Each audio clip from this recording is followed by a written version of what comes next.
Okay, so the last lecture in our series on We Ran Out of Time is the one about Asia post-World War II. Okay, so in this lecture we're going to talk about Mao and China, and then after Mao and China. And we're also going to talk about the resurgence of the other Asian countries, namely Japan and South Korea, into the modern capitalist world, as well as the tech world. All right, so let's get started. Okay, so as we've learned already, after World War II, the communists are stronger than the nationalists. The communists fight the nationalists. The nationalists under Chiang Kai-shek are pushed out of China and take up residency in Taiwan. And communism comes to China, the Republic of China, right? The People's Republic of China. And here we have a poster of Mao, and Mao is shining like the sun, and all the people underneath him saying Mao. And we're going to talk about this. Mao created kind of a cult, kind of a North Korean-style cult of himself, where the Chinese kind of worshipped him. But we'll get to that. And so this is Mao. So Mao has big plans. He wants to fast-track China becoming communism. Now think back to Sun Yat-sen and the idea that Sun Yat-sen had a dream of China becoming a republic. But then he saw that China as a republic, you couldn't just do this in a year. It had to be a slow process. And so he would put a kind of a strong man in charge to keep the peace, and then kind of slowly introduce elections on the local level and then eventually to the national level. And that would take a number of years. Well, of course, the strong man became the dictator and it had to be overthrown. Mao isn't going to fall into that trap. Mao wants communism and he wants it now. So he creates a program called the Great Leap Forward, and that's in 1958. So he divides the people into communes of about 30,000 each, right? They all work on collective community farms. They're all going to feed everybody, and everybody's going to be happy together, right? So his slogan for this program is hard work for a few years, happiness for 1,000. So that's just what's going to happen. But it was exactly the opposite. It was a very disastrous result. Bad management of the program, bad growing seasons, which we've studied all the way back to the beginning of time in China, is that you have good and bad growing seasons, and the bad growing seasons can cause famine and thousands of people can die. And that happened. It was not good. And the program was kind of a theory-type program, but not a practical program. Nobody accused Mao of being a farmer. And so his ideas did not work out, and that would have disastrous and tragic results, right? One of the silly things that he thought of, because remember, China is not an industrial communist revolution. It is a rural country agricultural revolution. And so they didn't have big factories to make farming tools and iron and things like that. So Mao got the big idea that he was going to let people make their own tools. You know, just get a big fire going and have a furnace and put your old metal tools in there, melt them down and hammer them out to whatever you need, and you can use them. Make your own iron tools, right? And then you can guess how that went over with people who'd never made tools before. And so that is part of the mismanagement. And so widespread famine existed in China. And eventually you have 15 million die of starvation. So it was a great leap forward off a cliff, is really what it was. And so Mao, of course, will not admit that he is wrong. He says it's just, a hiccup in the process of communism. But the other leaders of the party begin, 1960, the Great Leap Forward was abandoned, and the commune structure remained. So they kept the people in their groups, and the management structure was restructured and made more efficient after this terrible, terrible tragedy. So here's some examples. This is an idea of a commune here, people working on the commune, growing food for the nation. And this is during the famine. You have the poor children there with bowls trying to be fed. The government, of course, would provide all the food, and the food wasn't there, and so the people starved, right? All right, so eventually, imagine this. People began to criticize Mao and his decisions. They didn't go so well. And so the other party leaders began to talk about overthrowing Mao, putting someone else in charge. Mao feels threatened, so Mao comes up with a plan. Mao turns to the youth of China and says, I am being threatened. You must protect me. And the young people of China, people your age, people college age, begin to come out and begin to prosecute those who criticize Mao. Mao forms Red Guards from the youth of China to cleanse society of impure elements, right? And so Mao becomes this cult hero to the younger set. And the younger people come out and start to praise Mao and start to weed out those who would criticize Mao. So many top officials are removed from office, as well as anyone not supporting Mao's policies. And it bled over into anything not communist, right? So any old traditional Chinese things, any Western things were considered to be evil and therefore must be purged from society. So teachers were targets, newspaper editors were targets, their shops were smashed and their presses were smashed, and they were accused of inciting bad ideas. Musician teachers of Western music, if you taught Mozart, Mozart's not Chinese, why would you teach that? And so it got really out of hand. It became very kind of a crazed youth movement for Mao, right? And so Mao creates this worship cult of followers. And this is 1966 to 76. We have 10 years of this in China. And so education in China begins to be Mao education, and so you would learn the teachings of Mao, and the students carried something called a Little Red Book. And the Little Red Book contained all the stories and the sayings and the things that Mao did.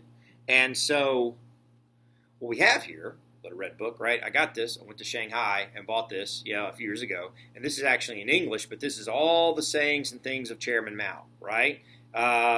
It's pretty interesting stuff. The commanders and fighters of the entire Chinese People Liberation Army absolutely must not relax and at least their will to fight. Any thinking that relaxes the will to fight and belittles the enemy is wrong, right? And so they would memorize this. The little children in pre-K would sing songs called Mao is the Sun. Think back to that picture I showed you with his face in the sky. And so they grew up believing that Mao was more than human. Mao was godlike, right? So like I said, very North Korean-esque, yeah? Okay. So the Red Guard moves into Chinese society, arresting, humiliating, exiling, and executing those who do not support Chairman Mao.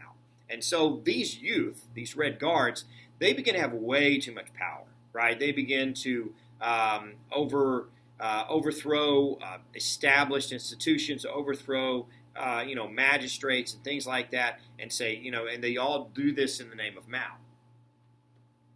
So what we have here is here are some soldiers there reading the Little Red Book. You can see at the top. Here we have people accused, and what they would do if you were accused of a crime, they would take you out of your house or your place of business or whatever. They would put a big sign around your neck, and it would say what you're accused of. They would march you through town, and everybody would have to yell at you and throw things at you and humiliate you. It's almost legalistic if you think about it, right? And then they would set you up in front of everyone, and your trial would be in front of the entire town, and they would accuse you of things, and then you would pass a sentence where they would burn your violin that you taught people with and then send you off to the edge of beyond to farm in a community and never be seen again, right?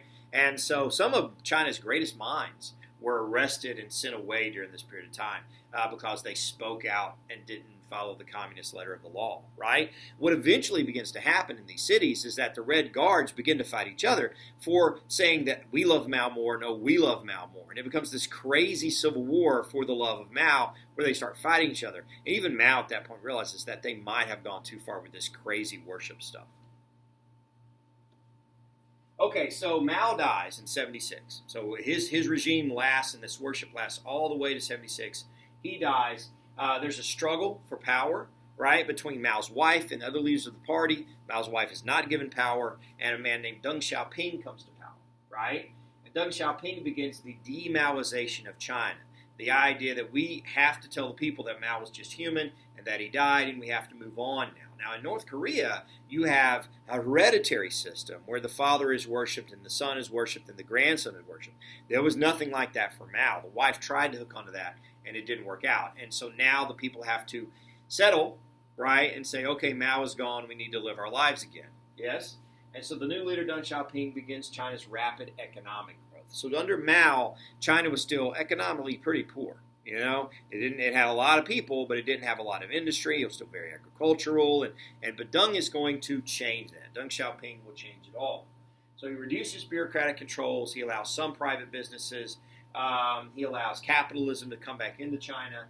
He allowed local managers to have more say over prices, salaries, and quality control. And so it wasn't just government mandated. The owners could see what they needed and pass their own rules, under the umbrella of the government. And then they open China to foreign trade. Foreign companies build factories in China. And oh man, have we talked about this over the last decade, right? Where do you get your iPhones? From China, right? This building of factories began during the 70s under Deng Xiaoping. Okay. Now, Education. China's education shifts away from the little red book, right? They put that away, and they begin to teach Western ideas of math and science and advancements and things like that. Even in agriculture, farmers are encouraged to grow crops for the government, but then grow crops on your own. Start side businesses, sell things at farm stands, raise sheep and sell wool, that type of thing, right? And so farmers are encouraged to have their own money and make their own money on the side, yes? And so it's called the rural responsibility system, is what they call it. You give what you need to give to the government and save some for yourself to eat or to sell, yeah? And so this is positive, and we look at this in the West and we say, oh, this is a step in the right direction, but it is going to cause some issues, right? Now, in the 1980s, food production doubled. It's a good thing. But when you have more food, you have more people, right? And China, more people, I don't know if they need that so much. So it led to inequality in rural areas. Some farmers began to grow more cash crops of rice and grain. And so instead of growing what they usually would grow, they would grow cash crops so they could just make money, right? And so you start to have social classes in these rural areas, rich farmers and poor farmers. And you hadn't had that all through the communist period. The population grows, of course, rural families become larger, and they pay penalty for future profits. This is where we get the one-child policy coming in. And again, to make it clear, one child doesn't mean if you have two children, you've got to drown in a river. It means that if you have two children, you've got to pay for it, right? You're charged for every child after one that you have. Well, the farmer has to make a decision. He needs a large family to work his fields. Can he pay for the kid and then have the kid grow up and help him farm? And if that's okay, then that's what they do, right? And so, again, the one-child policy is not around anymore. It was recently, like last year, done away with because it had skewed China. And, in the Confucianist system, boys, of course, are more important than girls. And so the Chinese families would be keeping boy babies, and if they had a daughter, they would give it away to an orphanage, and a lot of times it would be adopted by a Western family. And so now you have, especially in the middle upper class Chinese society, you have a lot more boys than you do girls. And so now the girls are like, who am I going to marry? I can pick between 8 guys. You go to speed dating in China, you have one girl sitting there and a line of guys waiting to talk to her, And so the government's like, whoops, we screwed this up. So they got rid of the one-child policy, right? So China population grows during this period to 1.3 billion. Okay, so we're getting to big China that we know today, right? Okay, so economic prosperity causes the standard of living to increase. And again, we're bringing in foreign companies, and foreign companies have nice things, and the Chinese begin to expect nice things, not just the same old thing that everybody else has, but nicer things. And you have stratified society. You have people who have more and people who have less. And so you're beginning to change communism completely here. Yeah? Rising expectations for younger generation conflicts with the communist message. Again, you lazy kids out there, you always want more than what your parents had. But that's okay, because that's the way capitalism works. We want to make a better life for you, and you're going to want to make a better life for your kid as well. But in communism, life is the same. It's just a flat line. It's a horizontal line saying, here's where your parents are, here's where you are, here's where your grandkids are going to be. But now we've introduced new products, and so now we are getting a higher standard of living, and people want more. Not a communist idea at all, right? So in the 1990s, the Chinese opened their own stock exchange. It's called the Beijing Stock Exchange.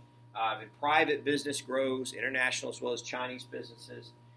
Many who work for the government are going to lose their jobs because their jobs are outpaced by private companies. So they'll have to find. And again, in communism, everybody's supposed to be employed, but not anymore, right?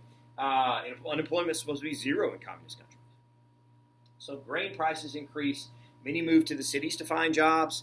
So like in the beginning of industrialization, the farmers moved to urban areas to try to find work in urban areas. Not all of them can find work, so you have the urban poor, homeless people walking around Shanghai, with a cup asking for money. That's not communism. That's not Mao's vision, but it's what China has become. So China is no longer communist. You cannot say China is communist. We would say more that it's a capitalist society controlled by the government. The government always is going to have the final say, but they allow capitalism to exist as long as it fits into the government's mold, right? And so a capital system controlled by the government is what China really has. as a joke, right? And I heard it on a documentary about China, and a Chinese guy told it.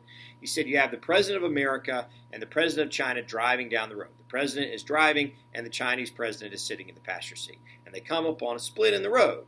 And this way says to capitalism, and this way says to communism, right? And the president of the United States, he says, well, let's turn left. Let's go to capitalism. And the Chinese premier says, oh, yeah, let's turn left, but let's put our right blinker on first. Chinese communism. All right, so here we go. This is Deng Xiaoping, and this is one of the propaganda posters talking about how wonderful China is now with all the great cities and the clean air. What? And they got little push pins stuck all over the board. There's giant push pins stuck in the earth. That's nice, right? And so, yeah, China is great now because it has more business. Yes. So the privatization of industry and glassing of the Soviet Union inspires some Chinese to agitate for more social reforms. And so we have economic reform. Now people are pushing for social reform. The blue-collar workers, the college students want more freedom. Here's the deal. You go to China, you see people riding around on bicycles, you see people driving around in Mercedes-Benz, and you're like, there's nobody driving like, a Honda here. And so you have wide separation in who the rich are and who the poor are. That's going to come back to bite you. If there's one lesson you should have learned this year in history, is that when you have no middle class, that's when things can come back to bite you as a government. And it happens in China. And so because of glasnost and because of the changes going on in the Soviet Union, the Chinese say, maybe we can get some of that freedom, maybe we can get some of that independence, right? And so in 1989, you have the Tiananmen Square incident on June 4th. Okay, it starts on June 4th. These protesters, college students, blue-collar workers, occupy Tiananmen Square, which is one of the largest squares in the world, sitting right in the capital of China, and they just stay there. It's kind of like that New York sit-in, New York Stock Exchange sit-in that we had. I forget the name of it, but it was kind of like that. And they just kind of sit there, right? And they don't move, and they protest, and they want freedom like glasnost and things like that. Now, the world media is there. There's no hiding things like in the Soviet Union in the 50s, right? Everybody sees what's going on. And the Chinese have to be very aware that they just can't shoot these people because the international media is going to be there and see this and going to spread it out, to the world about how evil the Chinese are, right?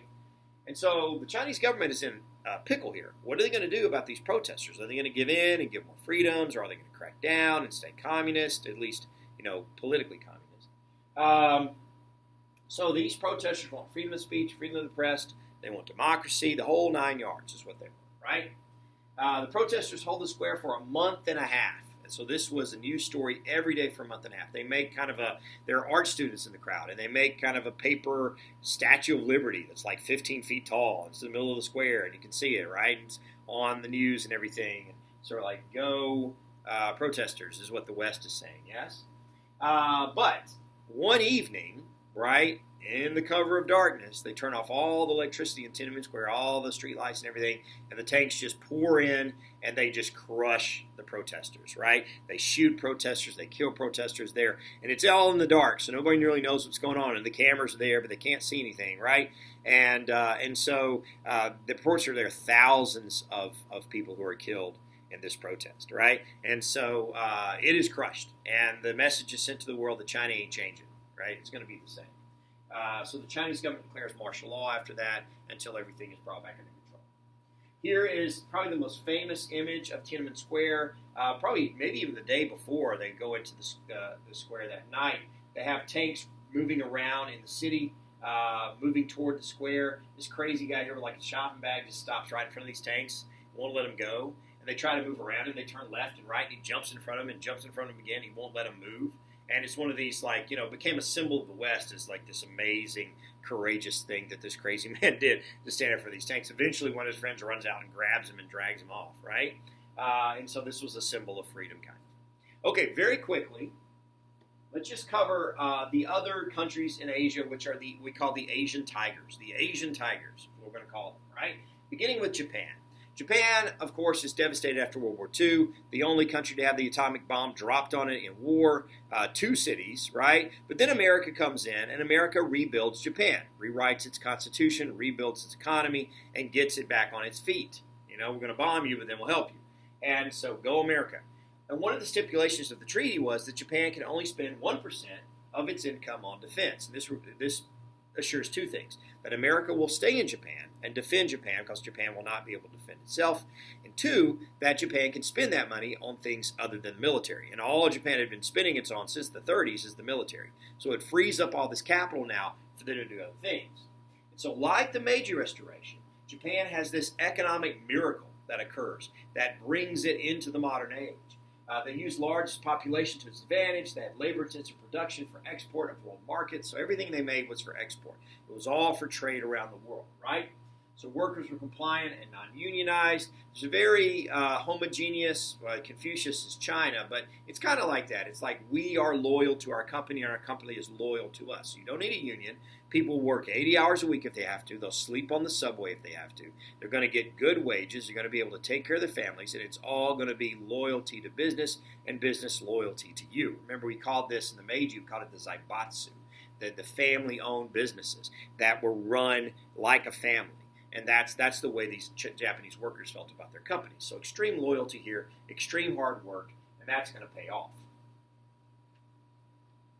Okay, so in the 1960s, Japan economy switches to tech, right? And it starts doing more technology than just, industry and machines.